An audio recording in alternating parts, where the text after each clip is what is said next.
All right, Dan. So good column in the Tribune about Luke Getsy's contribution to this offense and limiting Justin Fields and what role that plays. Because I think that there's beyond the debate about where Justin Fields is in his development is the role this conservative approach has played in maybe putting a cap on his potential. And I think that there's a balancing act. And Getsy's trying to walk a very fine line. But how would you look at that, overall game plan and play calling and what that has done to keeping the passing game as limited as it is?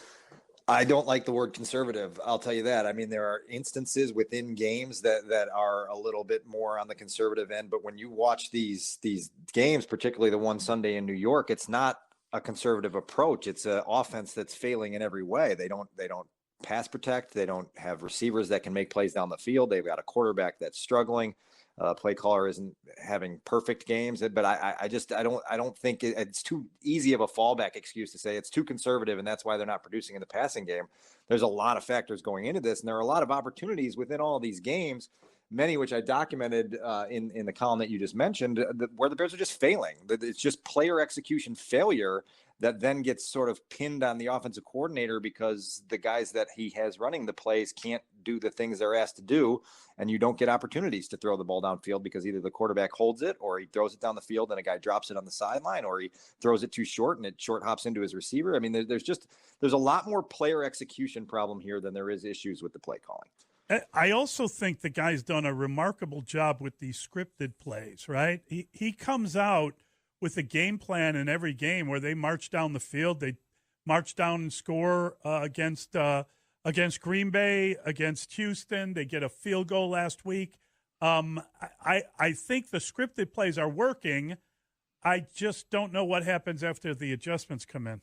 Well, the problem is you just have nothing that is giving you any confidence, right? And that's right. All across the board here. And listen, I had conversations this week with a handful of NFL folks or people previously tied to the league over text and over the phone. And let me give you a sampling of some of the words about Justin that none of us want to hear.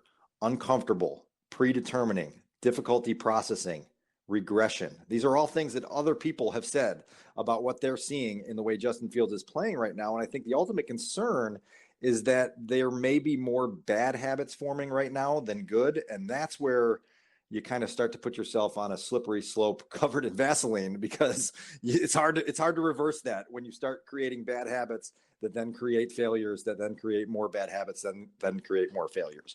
I'll tell you what else has contributed and has bothered me a little bit in the last couple of weeks, especially. Darnell Mooney, give him credit for getting going a little bit, and everything is relative in this passing offense. But twice, I think it is now, that we have heard from him, and he's candid and would love that, and he's got a great personality, and he's got the jugs gun, a jugs machine, it's portable, it's transferable, whatever.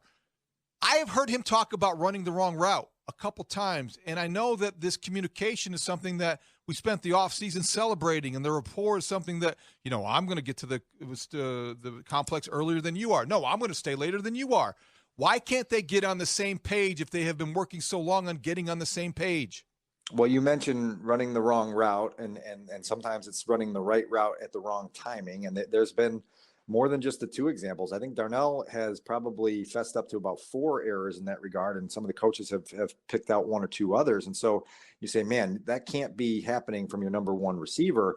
And now it's up to you as a coaching staff to diagnose why. Is there too much in this playbook right now that is piled on these guys' plate, and they just haven't been able to digest it all yet because it's early in the season and it's early in an offense? Are there other things going wrong to create some of the mental confusion? Darnell talked the other day about hearing a formation in the huddle that caused him to do something he wasn't supposed to do.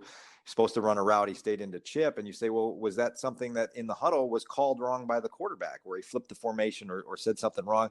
So there's a lot of questions to ask on why this thing isn't clicking right now. And the Bears don't have the luxury of time right now. Like before we came into the season, we said that they weren't coming into a situation where the outside world was going to have the patience that is usually afforded to new coaching staffs and young quarterbacks, right? Because this city and this fan base and even the analysts within it are so scarred by what we've experienced over the past decade, past 2 decades, past 3 decades, that the patience is way less than it's ever been. And the Bears have to deal with that because at 2-2 and with the passing game struggling the way it is, you know what has happened this week. There's been sort of the avalanche of worry and concern and criticism. The balance that we have, sought, I think, in the red zone, they had 9 plays there against the Giants, and I think that they had 5 runs and 4 passes. So you're Correct. getting Yes. that, but is it still a situation where, you'd like to see them set up? Why aren't they using play action more? Why aren't they rolling the pocket more? It's not necessarily the passes that are called; it's what they do with the passes that are called. Well, some of that was in there. It's just, again, it's not executed properly. I think when you get down in the red zone, you have to figure out who your playmakers are, right? And I've talked for years about the absolute fun of watching Aaron Rodgers and Devontae Adams work inside the red zone, because it was like, I don't care what defense you play. We've got something here, right? And we're going to force feed Devontae Adams down here, and he's going to score 29 touchdowns, and I'm going to win 2 MVP awards because we know who we are. Now, those are 2 elite playmakers. The Bears aren't anywhere close to having that kind of talent, but you have to figure out who you have that you can use to make plays down there. If Darnell Mooney's your best receiver, find some plays in your playbook that highlight him. If you believe Cole Kmet can be the weapon you said he was going to be in July and August, and hey, by the way, I took that bait and said he's going to be a playmaker for you, and so far I've been wrong, then highlight Cole Kmet down in the red zone and figure out ways to get that unlocked in the passing game. And then obviously, I think people are getting really upset that they're running the ball too frequently. Well, we've all spent a month saying, what's the strength of this football team? It's the ability to run the ball, right? And so you can't then kind of flip the script on them and say, well, why are you relying on the strength of your team in key moments? And when it doesn't work, we're going to kill you for it, even though it's the strength of your team, and we've all confirmed and established it's the strength of your team. All right, Dan. So when they signed Michael Schofield and when they signed Riley Reif on the eve of training camp, I think it was deemed as insurance.